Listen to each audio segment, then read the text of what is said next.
a todos, bem-vindos a mais uma aula de história. A gente vai começar fazendo uma revisão do sexto ano, isso é de praxe, isso é bem comum. Então, nós vamos dar uma olhada no assunto sobre a pré-história e, vamos dizer assim, como é uma revisão, lógico, eu não vou ficar me atendo muito a um assunto, vou ficar falando bastante sobre esse assunto, mas é lógico, vamos fazer uma revisão, vamos dar uma olhada em tudo que a gente acabou vendo sobre pré-história no sexto ano. Então vamos lá. Bom, comecinho de tudo, Big Bang. Primeiro a gente tem que tentar entender que é uma teoria científica, então primeiro é uma teoria, não é um fato comprovado que isso aconteceu, está em vias de, ou seja, pode ser que logo mais nos próximos anos se comprove o Big Bang, mas ainda não se comprovou. E essa teoria ela é científica, então lógico ela não é religiosa, não tem uma outra visão, ela é científica. Mas essa teoria do Big Bang ela conta sobre a criação do universo, que se deu 13,7 bilhões de anos atrás. É muito tempo. Tipo, difícil até de imaginar. E como que era o nosso planeta Terra? Bom, tinha um supercontinente. Era a Pangeia, ou seja, 500, 200 milhões de anos atrás, esse supercontinente, se a gente for tentar imaginar, eu vou colocar uma imagem, inclusive já já, mas esse supercontinente é como se todos os nossos continentes de hoje eles fossem unidos, e aí a Pangeia vai se dividir em duas partes, a Laurásia e a Gondwana, ou seja, a Laurásia, que hoje é a América do Norte, a Europa e a Ásia, e a Gondwana, que é a América do Sul, África, Índia, Austrália e a Antártida. Bom, vamos dar uma olhada aí. Essa aqui é a Pangeia. Ali em cima a Laurásia, embaixo a Gondwana, mas todos os continentes que estavam juntos, eles vão se separando, principalmente por causa de terremotos e tal, mas eles vão se separando e vamos chegar aos continentes que nós temos hoje, América do Sul, África, Ásia, Oceania, Europa, os 5 continentes. Ou seja, bom, então a gente deu uma olhada na criação do universo, Big Bang. Também viu sobre o início do nosso planeta Terra, mas agora vamos nos ater, vamos falar especificamente sobre a evolução do ser humano, ou seja, como que o ser humano ele vai se adaptando e na verdade vira o Homo sapiens, ou seja, os seres humanos que nós somos hoje. Então, é o evolucionismo. Isso que antigamente muita gente dizia que era uma teoria, hoje não é mais uma teoria, já é realmente, na verdade, não só comprovado, como ele está sendo ampliado a cada dia com o estudo da genética, assim por diante. Mas o que diz a teoria, o evolucionismo? Que as espécies mudam, ou seja, elas se adaptam ao local com o tempo. Se for mais quente, ela, por exemplo, vai perder o pelo. Se for mais frio, provavelmente ela vai ter mais pelo. Ou seja, essas adaptações ao local, aquele que não se adapta provavelmente morre e aquele que se adapta sobrevive. Como ele sobrevive, ele transmite geneticamente essas mudanças para os filhos, que vão transmitir essas mudanças para os filhos dele e assim por diante. Ou seja, esse processo é chamado de seleção natural. Obviamente ele é relacionado com o meio ambiente.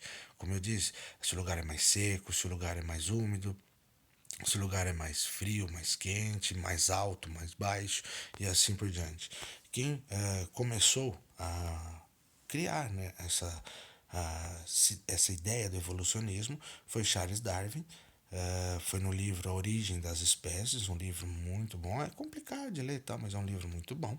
E, na verdade, até hoje a gente ouve muita gente falando que o ser humano, descende do macaco, então tem aquela visão, tipo, o macaco ele vai se erguendo, vira um ser humano e tal. Na verdade, não. O ser humano não descende do macaco, Os dois, o ser humano e o macaco, eles têm o mesmo ancestral. Então nós vamos dar uma olhada aqui nesta imagem. Ou seja, tem um ancestral lá embaixo, tem um ancestral comum ainda desconhecido, ou seja, esse primata seria tipo um musaranho, um ratinho, assim, tipo um ratinho. Esse bichinho, ainda não se achou o fóssil dele, né? Que o fóssil são aqueles ossos que os arqueólogos vão desenterrando e vão achando, por exemplo, ossos de dinossauro e assim por diante, e o osso desse bichinho ainda não foi achado, mas geneticamente, ou seja, no DNA, já dá para, né, saber que ele existiu. E com o tempo, vai se separando, né? Cada um vai com uma mudança, então um tem uma mudança e acaba sendo, por exemplo, o que nós chamamos hoje de chimpanzé.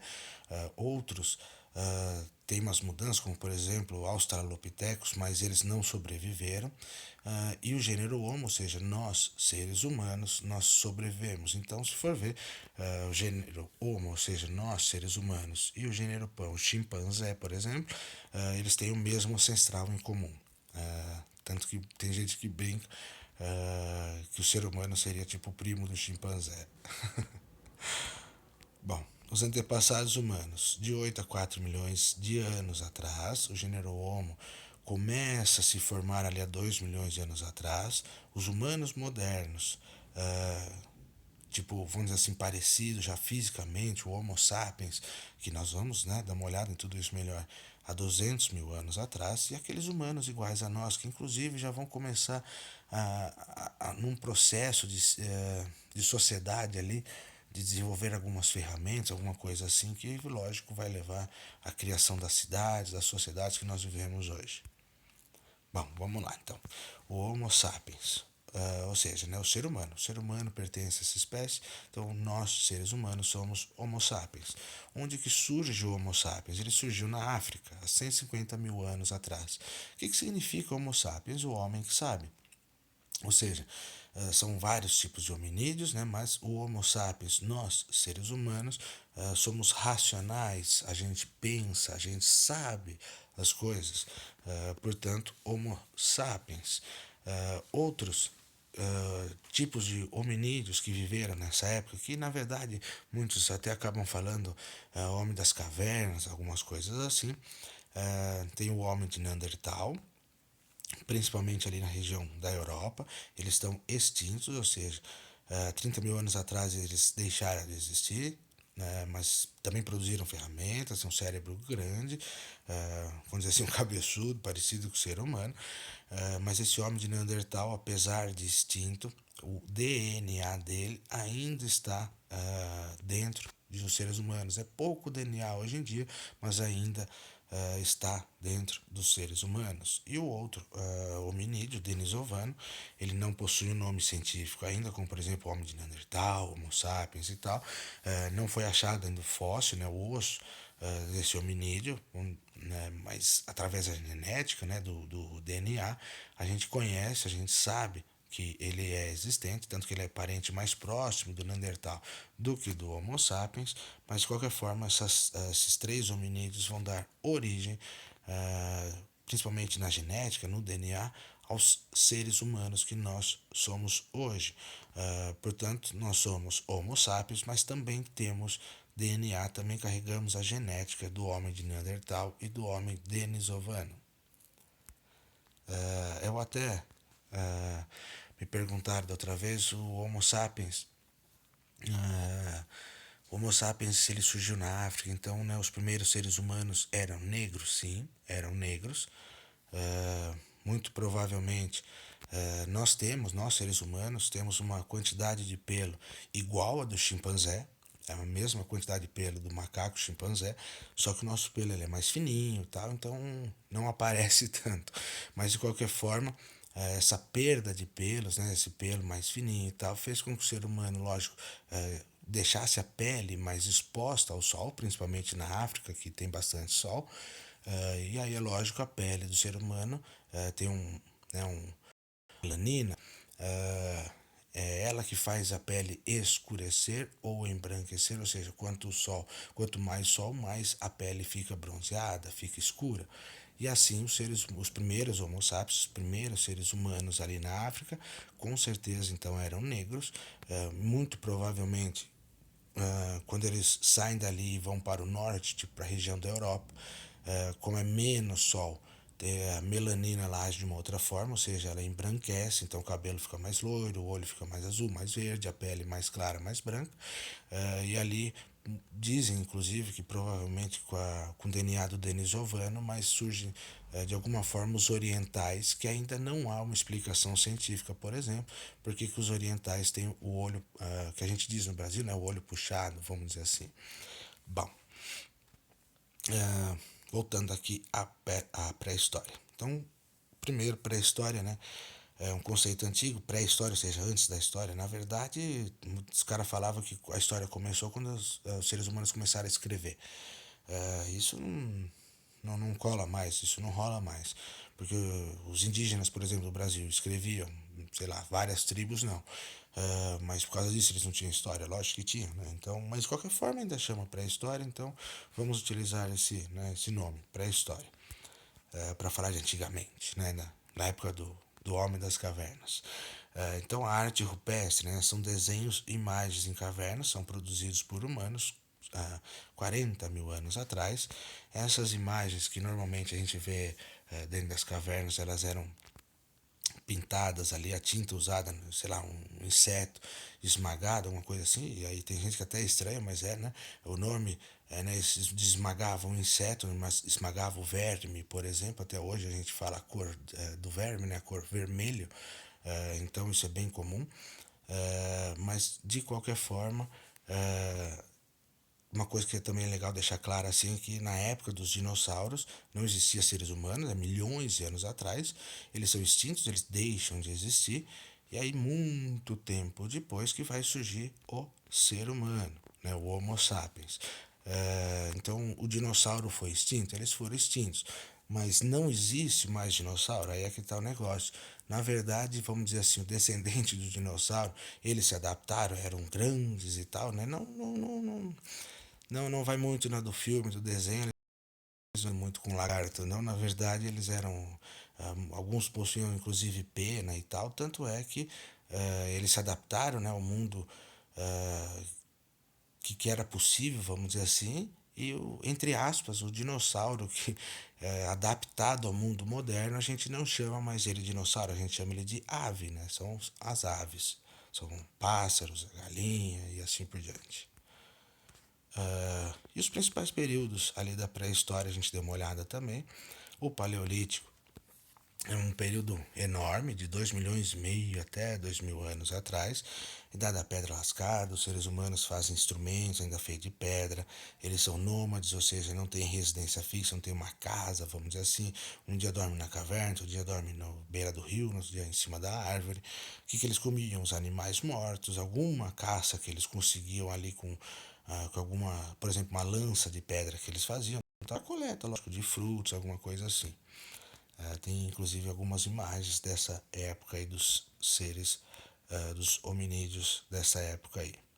O Neolítico, aí 10 mil anos atrás, então já né, o período da pedra polida, ou seja, os instrumentos são melhorados, já se tornam sedentários, ou seja, fixam propriedade, tipo que a gente chama hoje de casa, e inclusive com a agricultura, né, com a criação de animais, a pecuária, eles vão fazer vaso, vão fazer urna, então já é uma vida, vamos dizer assim, o que a gente chamaria hoje mais rural, parece tipo uma vida, entre aspas, mais de interior.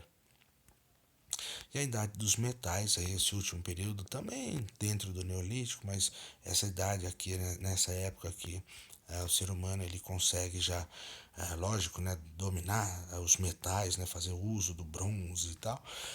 E essa tecnologia é bastante né, necessária para que surja a vida urbana, as cidades. Então surgem as primeiras cidades com mais gente morando, com mais casas, mais populosas, né? E surge o Estado, o cara que vai comandar essa comunidade, ou na verdade não um cara, um grupo de pessoas que vai comandar, que a gente fala prefeito, governador, vereador, deputado, presidente, assim por diante.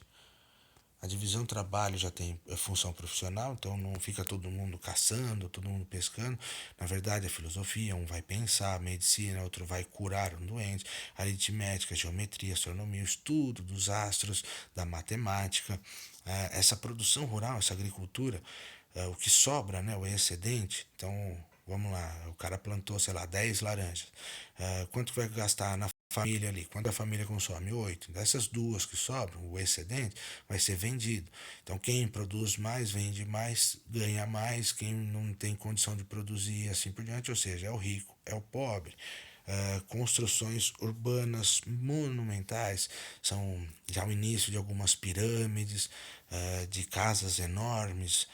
As guerras agora já são com armas de metal, ou seja, a civilização ela começa a tomar uma nova forma bem mais parecida com o que nós estamos acostumados hoje. Então tem uma, não, uma imagem, uma representação dessa época e como que os seres humanos chegaram no continente americano, pelo Estreito de Bering. Então, no norte, lá na Alasca, nos Estados Unidos, havia uma ponte de gelo. Não existe mais, né? Era uma outra época. O mundo esquentou e unia ali a Rússia com os Estados Unidos. E esses primeiros habitantes que atravessaram por ali eram mongol, né? Eles eram asiáticos da Mongólia. Tanto que o DNA desses asiáticos é igual ao DNA dos indígenas, né? Então é muito claro assim através da genética do DNA a gente entender que os indígenas do Brasil, que os indígenas dos Estados Unidos, esse povo eles descendem dos asiáticos. Então ali em cima tem o Estreito de Bering, eles vinham andando ali tipo pela esquerda ali da Rússia, atravessavam uma ponte de gelo e chegavam nos Estados Unidos. Tinha uma outra teoria que ela caiu em desuso. Ela até pouquíssimo, sei lá, tempo atrás, 2 anos, sei lá, ainda se falava muito, mas é devido a um crânio que foi achado no Brasil, batizado inclusive de Luzia, né? Ela tinha traços negroides, ou seja, ela era parecida com africanos. Então tem uma reconstituição, né, do crânio daquela época. Esse crânio, infelizmente, quando pegou fogo agora há pouco tempo atrás no Museu do Rio de Janeiro, perdeu-se esse crânio. Então ali por cima eles saíam da África, iam para a Europa, iam para a Ásia, passavam ali da Sibéria para o Alasca, da Rússia para os Estados Unidos, iam descendo até chegar na América do Sul. E embaixo, a 2, é a antiga ideia de que os seres humanos saíram da África, tinham descido, na verdade, dali para a Oceania, a Austrália e tal, e teriam vindo de barco. Então, essa 2 hoje é em desuso e a 1 lá por cima é a mais comprovada, a mais correta. Eu também acabei falando rapidamente sobre a pré-história no Brasil. Tinha uma tradição no Nordeste de guerreiros, tinha tradição Humaitá em São Paulo, na região sul, tradição Ibicuí de caçadores na região sul. Esses povos pré-históricos brasileiros, eles viviam com instrumentos de pedra e osso, viviam em cabanas. As aldeias dele, de certa forma, eram grandes para a época, faziam pinturas rupestres, como a gente já falou, dentro das cavernas. Tem inclusive aí no Piauí uma pintura rupestre bastante conhecida. E eles usavam arco, usavam flecha, boleadeiras, machado de pedra, moedeiras para moer, né, polidoras para polir, fazer um instrumento melhor. Se alimentavam de frutos, peixes, moluscos, alguma caça, já o milho, a mandioca, as raízes. Utilizavam potes, pratos, vasos, cerâmica, né? Então também tinham canoa já para navegação. Inclusive, alguns povos sepultavam os mortos nos sambaquis, tipo, entre aspas, o cemitério. Né? Isso aí são. Sepultavam os mortos debaixo, jogavam o sambaqui, tipo umas conchas por cima. Então, isso é um monte, né? Um morro de conchas, aí, vamos dizer assim. E a maioria desses povos antigos, em algum lugar, né, da história ali, eles deixam, né, eles dão lugar aos indígenas que chegaram muitos séculos depois desses povos pré-históricos brasileiros. É isso, pessoal. Muito obrigado. A gente faz. Deixa eu voltar aqui para não deixar essa tela feia. Samba aqui. É isso. Obrigado. A gente se fala. Como a gente até brincou, são 3 semanas de revisão, essas 3 últimas semanas de março. É como se a gente tentasse resumir 4 bimestres em 3 semanas, então Às vezes o assunto é um pouco maior, um pouco mais longo, mas não tem problema. A gente dá conta, a gente se vira, a gente faz acontecer. Qualquer um que tiver dúvida, alguma situação diferente, aí entre em contato comigo, me avisem, me contatem, perguntem. E é isso, a gente vai se falando, tá ok? Por enquanto, muito obrigado e nos falamos. Até mais, pessoal. Valeu mesmo. Agradece.